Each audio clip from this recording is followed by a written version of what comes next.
Welcome to Karma Chronicles. Please like the video and subscribe. Let's begin. I was 18 the day my father told me to get out. My name is Emily Rhodes. I'm 18 years old, and I grew up in Grantham, Idaho, in a family that treated discipline like religion. My father, Colonel Richard Rhodes, spent 30 years in the Air Force and ran our house the same way he ran a flight squadron. Zero. Tolerance for failure, no excuses, no emotion. My mother, Dr. Helen Rhodes, was a clinical psychiatrist who believed everything could be fixed with structure and high expectations. Then there was Claire, my older sister, the perfect child. Naval cadet, honors student. Every photo of her on the mantle like she was the family brand ambassador. Me? I liked fixing things. Not fixing as in therapy or discipline, but actually taking apart broken engines and putting them back together.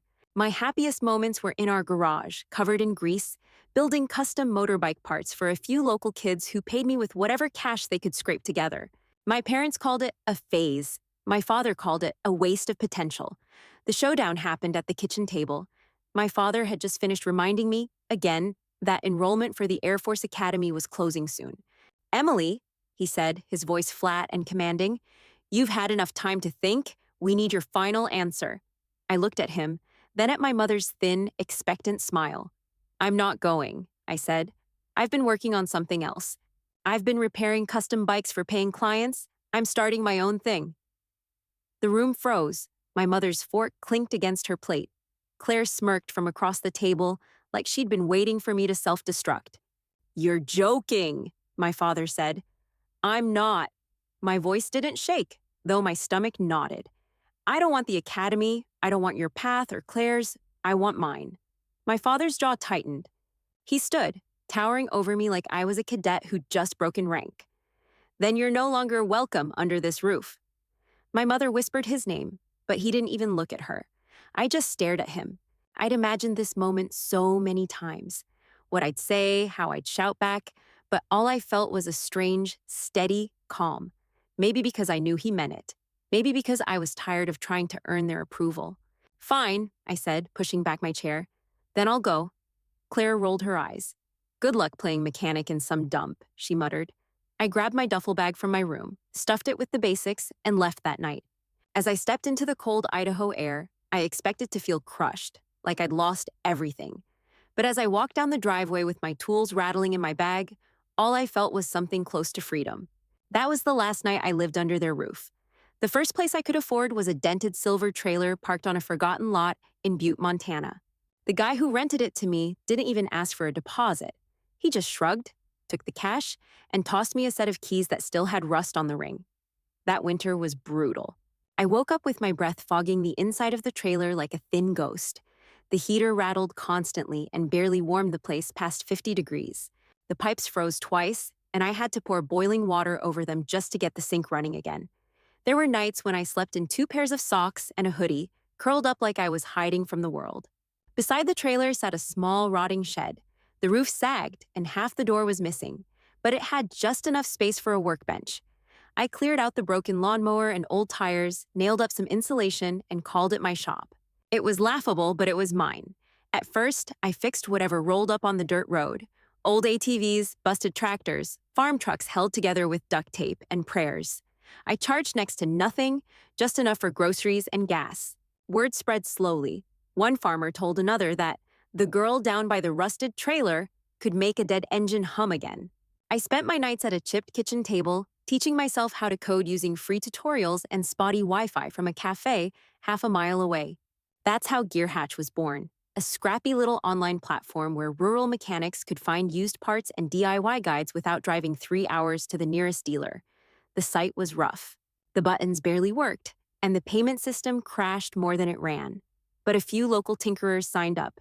They posted pictures of their projects and traded parts, and it gave me hope that maybe, just maybe, this could be something bigger than a cold shed and a handful of customers. Money was always the problem. I stretched every dollar, buying secondhand parts to flip, hand-painting a little GearHatch sign, even scavenging broken machines from junkyards to repair and resell. Some nights, I'd eat instant noodles and think about how my sister was probably eating steak on base, while my parents were pretending I didn't exist. I told myself it didn't matter. I'd chosen this. Then came the crash. One icy February morning, I was delivering a refurbished dirt bike to a client. Black ice on a curve, a split-second slide, and my old truck spun out like a toy.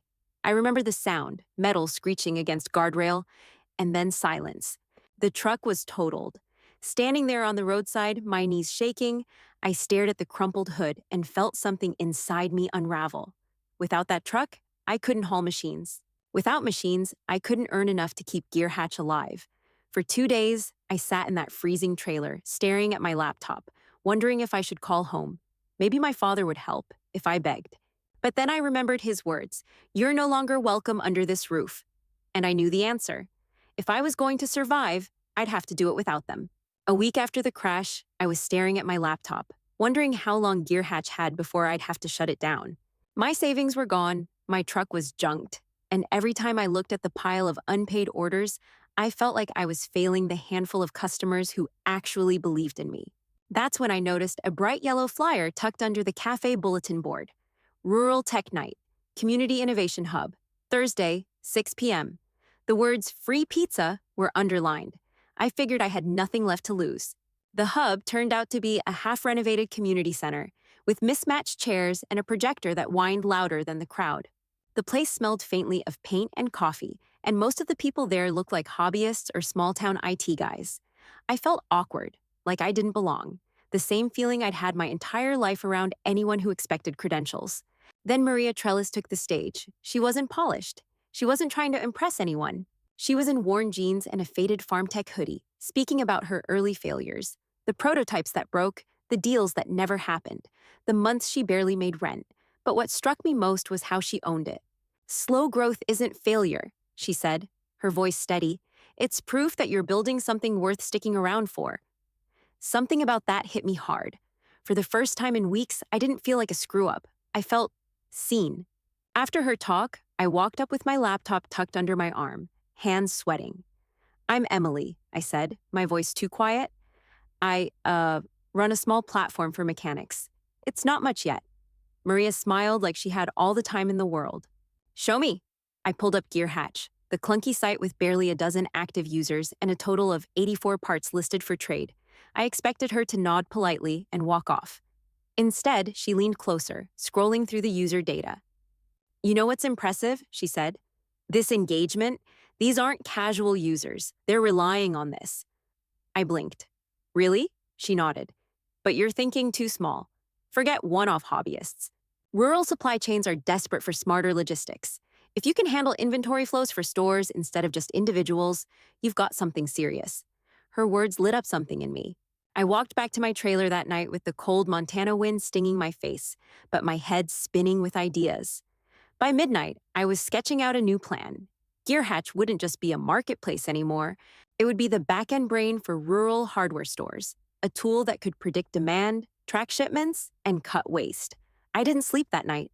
For the first time in months, I felt like I had a spark worth chasing.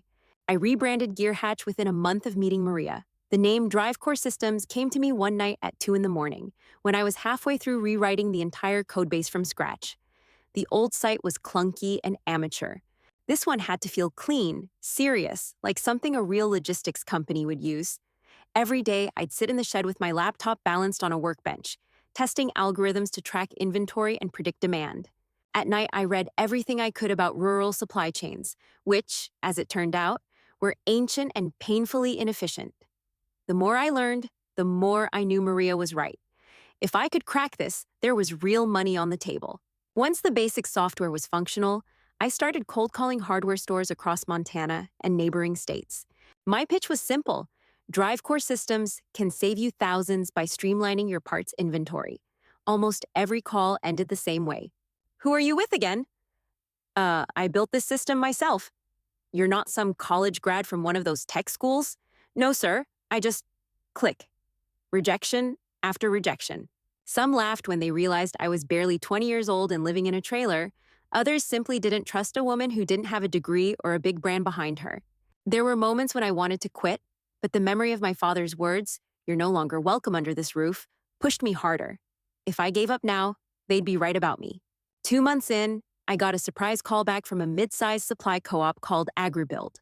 They managed 24 rural outlets scattered across Montana, and one of their managers, Greg, had seen my demo video online. "I'll give you 1 week," he said. "Show me something that works with our numbers. If it fails, we walk." I didn't sleep that week. I pulled together every working feature I had, cleaned up the user interface, and prayed my code wouldn't implode in front of him. I even convinced a local college kid named Miles, an intern I found through a forum, to help me debug the final version. He was quiet and sharp, and in a single weekend, he found errors I'd been missing for months. On demo day, Greg sat in front of my laptop while I showed him how DriveCore predicted part shortages before they happened. I watched his expression shift from polite skepticism to actual interest. "Run it again," he said. I did. The numbers matched his spreadsheets perfectly. 2 days later, Agribuilt signed a $120,000 contract for the first-year license. I stared at the document, pen in hand, unable to process what I was seeing. Miles slapped my shoulder. "You just landed your first real client," he said. But I didn't celebrate. I didn't even smile. I just sat there staring at my name on the contract. It didn't feel real yet. The world outside my trailer hadn't changed, but mine had. DriveCore took off faster than I could have imagined. Within a year of signing Agribuilt, I had 3 more co-ops on board and a tiny office in Helena with a team of 5. Miles, who had started as an intern, became my first full-time developer. We spent long nights eating cheap takeout while tweaking logistics models for farms and hardware stores across the Midwest. I should have been celebrating, but I never shook the feeling that I was still the girl in the freezing trailer, just one wrong step from losing it all. I poured every dollar back into the company, growing cautiously but relentlessly. Then, one quiet evening, I was skimming a local newsfeed when I saw my father's name. Colonel Richard Rhodes discharged early from a research post due to budget restructuring. It was a small article, barely a paragraph, but my chest tightened as I read it. I hadn't spoken to my family in years, not a word. But curiosity won. After a few calls to old contacts in Idaho, I learned more than I wanted to know. My parents were behind on their mortgage. My mother had racked up medical bills after knee surgery. And Claire, the perfect naval officer turned young mother, was struggling with twins while her husband was stationed overseas. I stared at my laptop, wrestling with myself. Part of me wanted to leave it alone. They had made it clear I didn't belong. But another part, the stubborn part that still loved them in a quiet way, couldn't watch them fall apart. That night, I created something I called High Range Aid Trust, a shell foundation with no obvious connection to me. Through a network of payment processors, I started covering the Rhodes family's burdens. The mortgage got caught up within a month.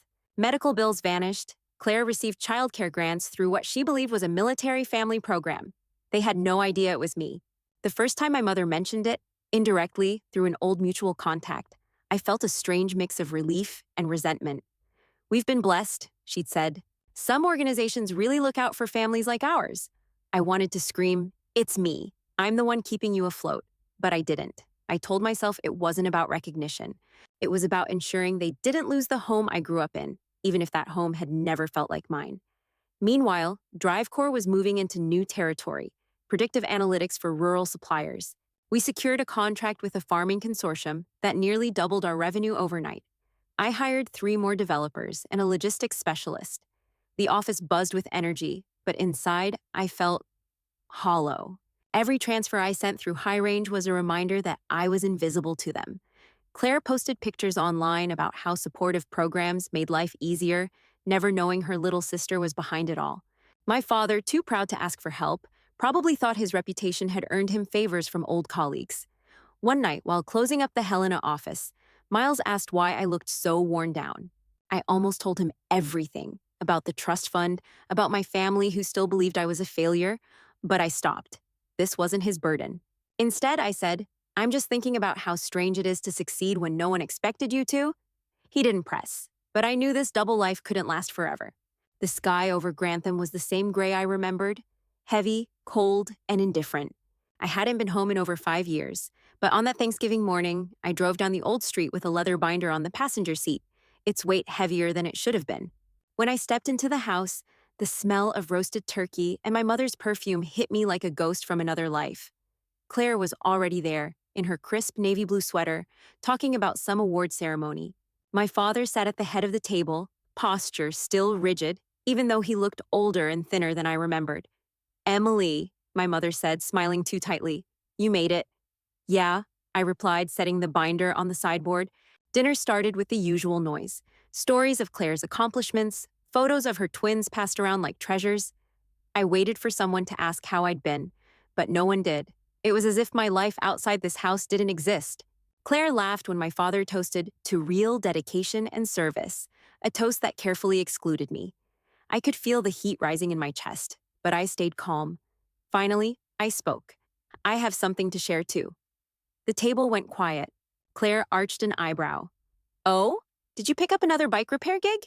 I ignored her. I reached for the binder and placed it in the center of the table.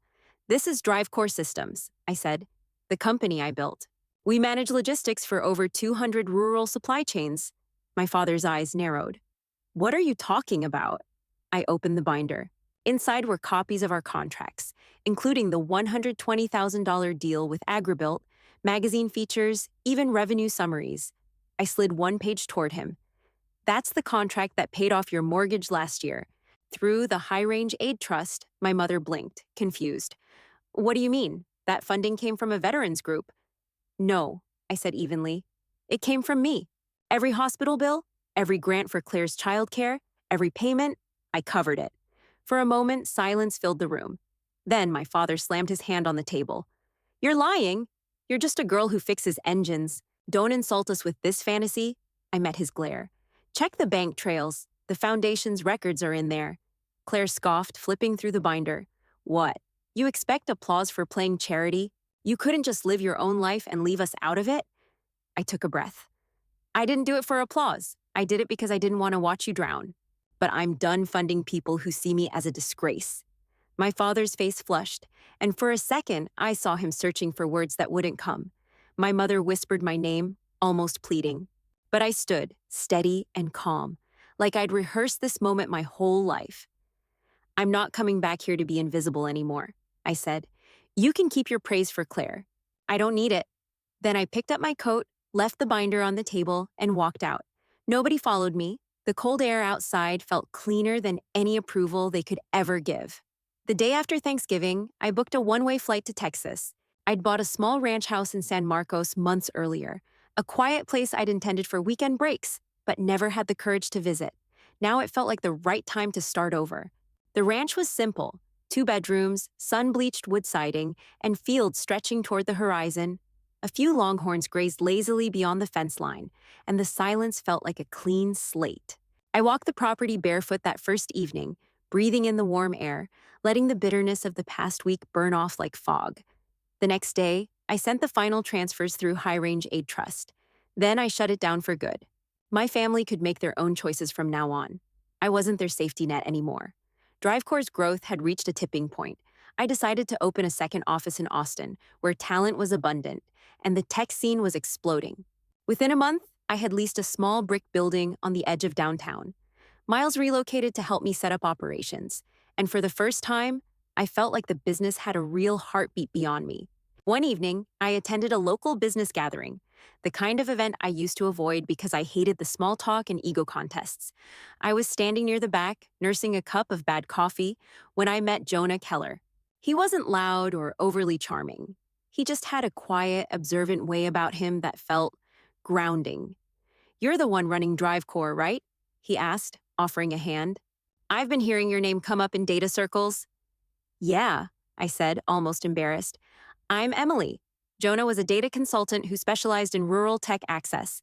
We ended up talking about the challenges of connecting small-town suppliers to modern systems. There was no posturing between us. No need to prove who was smarter or more successful. It was just easy. Over the next few weeks, we crossed paths more often. Sometimes at tech meetups, sometimes at quiet coffee shops where we'd end up talking for hours about work, life, or the stubbornness it takes to build something from nothing.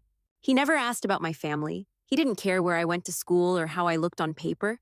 One night, as we sat on the porch of my ranch house, watching the sky turn violet, Jonah said, "You don't have to explain yourself to anyone you know. What you've built speaks for itself." For once, I believed it. The idea for the ForgeWorks Fellowship came to me on a flight back from a conference. I'd spent the entire week listening to people talk about degrees, pedigrees, and polished resumes as if they were the only proof of talent. I kept thinking about that freezing shed in Butte, how no one had believed in me, not because I lacked skills, but because I lacked the right credentials.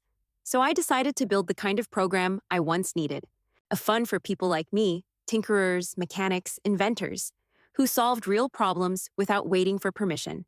Within 3 months, ForgeWorks Fellowship had a small but meaningful budget, funded by DriveCore's profits. We announced the first round of applications online with just one question: what have you built that works?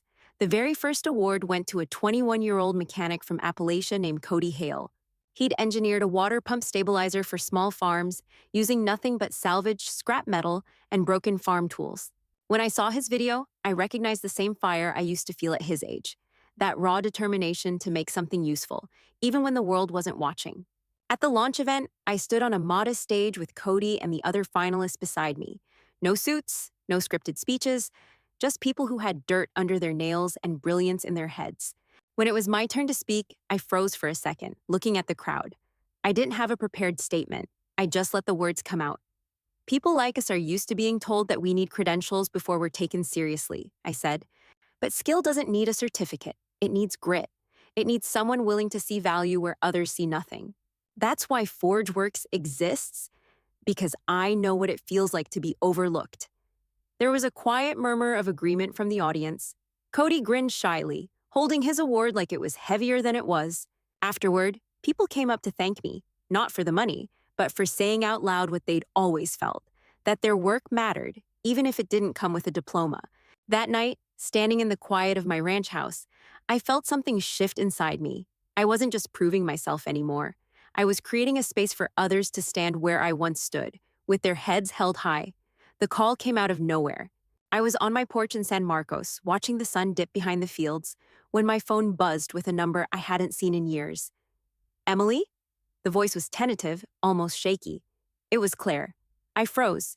Yeah, it's me. There was a pause. I wanted to say thank you for everything, and I'm sorry. I was awful to you.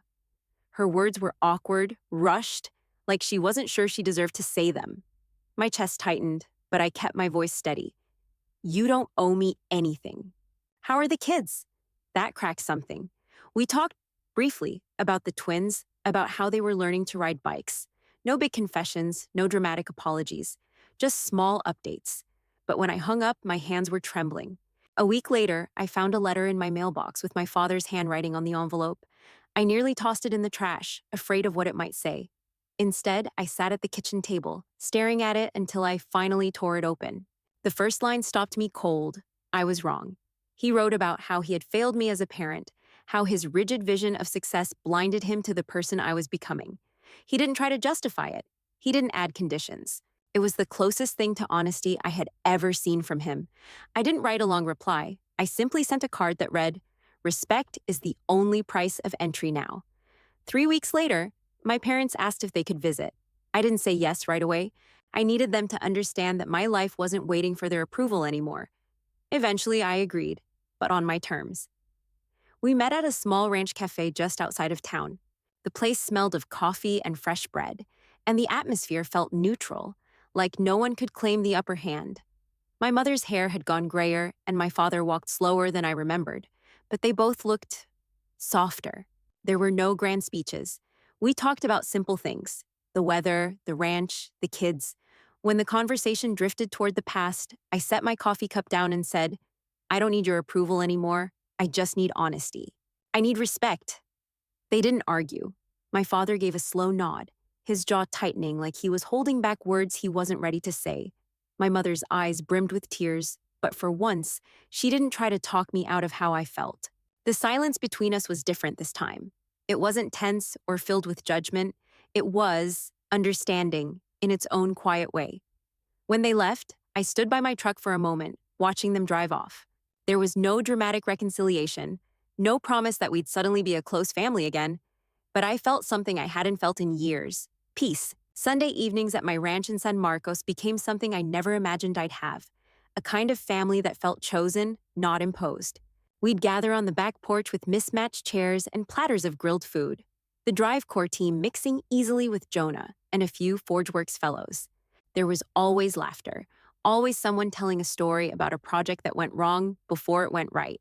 There were no lectures about success or comparisons of who had achieved more. No one measured worth by titles or institutions. It was just people who built things with their hands and hearts, and it felt like the kind of life I'd been trying to create since I walked out of my parents' house. Sometimes I'd catch myself looking around the table, remembering how I used to sit in silence at family dinners, waiting for someone to ask who I wanted to be. Now I didn't need to answer that question.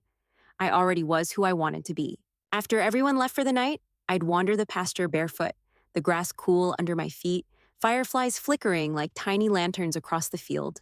I often thought of that metal trailer in Butte, the nights when I sat alone with a failing website and frozen fingers, wondering if I'd made the worst mistake of my life. But I didn't regret any of it.